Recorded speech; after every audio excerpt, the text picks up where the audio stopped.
बाबा, आज तो आपके बिजनेस लंच था ना, क्या हुआ? जी हाँ, जिसे आपने अटेंड करना था, लेकिन जाहिर बात है आप तो अपने ही गम में मुब्तला हैं। अच्छा, आप ये बताएं, क्या हुआ? डील हुई या नहीं हुई? शुक्र है ये डील तो हो गई, चलिए शुक्र। लेकिन लगता है आपा हमारे सारे बिजनेस कनेक्शन तोड़ लेंगे। क्या? पप्पो? इसका मतलब जो पिछली वाली डील थी वो भी पप्पो की वजह से? हाँ, मियां साहब ने आज तो ये बात कंफर्म कर दी है। मुझे तो बहुत अफसोस होता है अपनी बहन की ज़हनियत का और सोच का। खैर बाबा, अफसोस करने की कोई बात नहीं है। एक बात हमेशा याद रखेंगे, जो हमारे नसीब में होगा ना, वो दुनिया की कोई भी ताकत हमसे छीन नहीं सकती है, चाहे वो पप्पो ही क्यों ना हो। बरखुदार, ये नसीब का कायदा बेहतर है आप खुद भी पढ़ लें, ताकि तुम्हें भी पता चल जाए कि मां तुम्हारे नसीब में नहीं है। मैं जिम जा रहा हूं। जिम जाने से बेहतर है आप वकील के पास जाएं। मैं इस मामले को ज्यादा लिंगर ऑन कर नहीं होने दूंगा। उसे डाइवोर्स पेपर भेजें और खत्म कर इस मामले को। तुम बताओ तो सही अली का। हाँ भाई, भाई तो बहुत इम्प्रेस हुए हैं अली से। ये बात तो मुझे पता है, कोई और खबर सुनाओ तुम। नई बात तो बहुत है, लेकिन अच्छी कोई नहीं। क्या मतलब? तुम जानती हो ना, मेरे पेट में कोई बात नहीं रुकती, इसलिए तुम्हें बताए बगैर मुझे चैन नहीं आएगा। सुनी, तुम क्यों सस्पेंस क्रिएट कर रही हो? बताओ ना, घर में तो सब ठीक है ना? वैसे तो सब ठीक है, लेकिन महा ने खुला का नोटिस भिजवा दिया है। What? Are you serious? अब तुम्हें ये किसने बताया है? जन्नत आंटी की मेरी मम्मा से बात हुई थी, उन्होंने ही बताया। My God, बहुत बड़ी बेवकूफ़ी कर रही है महा। यार मैं क्या कह सकती हूँ, लेकिन उसने कुछ ज्यादा जल्दी गिव अप नहीं कर दिया। तुम तो उनकी दीवानगी के इतने किस्से सुनाया करती थी यार। बहुत दुख हुआ है मुझे सुनकर। बहुत भाई तो बहुत डिप्रेशन में होंगे ना? ऐसे वैसे डिप्रेशन में मुब्तला हो गए। तुम्हारी मम्मा बता रही थी उनका तो किसी चीज में ध्यान नहीं लग रहा अब।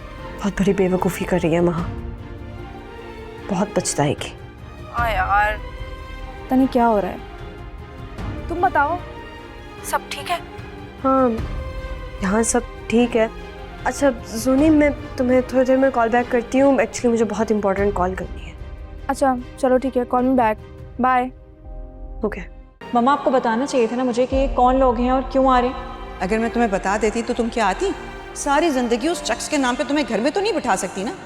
तुम्हें शादी कर लेनी चाहिए। लेकिन मम्मा, अभी तो मेरी खुला फाइल भी नहीं हुई और आपने अभी से मेरे लिए रिश्ते देखना शुरू कर दिए। पहली बात तो ये है कि तुम्हारा इबाद से सिर्फ निकाह हुआ था, रुखसती नहीं। और खुला के बाद मैं कौन सा कह रही हूँ कि तुम फौरन शादी कर लो, साल 6 महीने तो लगेंगे ना।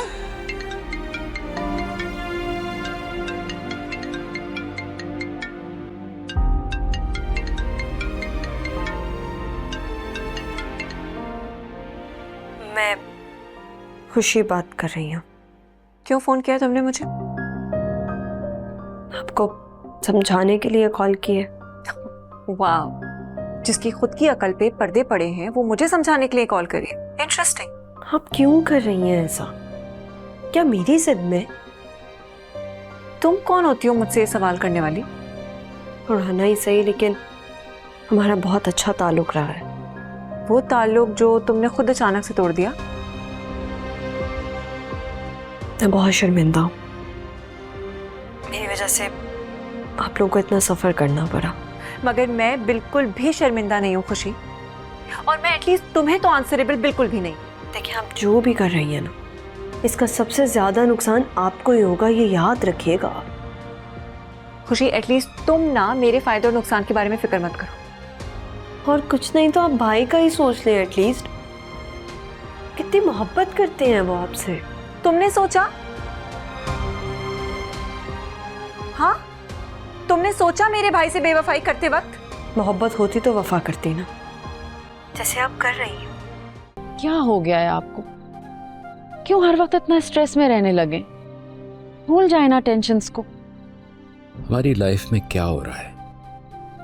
औलाद हमारे काबू में नहीं है और बिजनेस में भी नुकसान हो रहा है। क्यों इतनी नेगेटिव बातें कर रहे हैं? बिजनेस में तो ऊंच नीच होती रहती है, कोई नई बात तो नहीं है। एक तुम्हारी औलाद है, हमें जलील करके सोसाइटी में चली गई, और दूसरे का बिजनेस की तरफ कोई ध्यान नहीं है, नाराज बीवी के पीछे भागने में लगा रहता है। ऐसी बात नहीं है जिया, वो पूरी कोशिश कर रहा है इस मसले से निकलने की, उसको थोड़ा वक्त तो दीजिए। मैंने सारा वक्त, सारी जिंदगी इस बिजनेस को बनाने में लगा दिया। उसे तो सिर्फ इसका ख्याल करना है। ऑफिस भी आता है तो गायब दिमाग के साथ। मैं कब तक अकेला इस बिजनेस को संभालूंगा? अच्छा आप रिलैक्स करें, मैं बात करती हूँ उससे। हाँ, तुम ही बात करो। बाप तो दुश्मन है ना उनका। मैंने कहा भी है कि डिवोर्स दे दो, लेकिन मिस्टर मजनू के दिमाग में कोई बात नहीं आती है। कैसी बातें कर रहे हैं जिया? आप में और आपा में तो मुझे कोई फर्क ही नहीं दिख रहा है।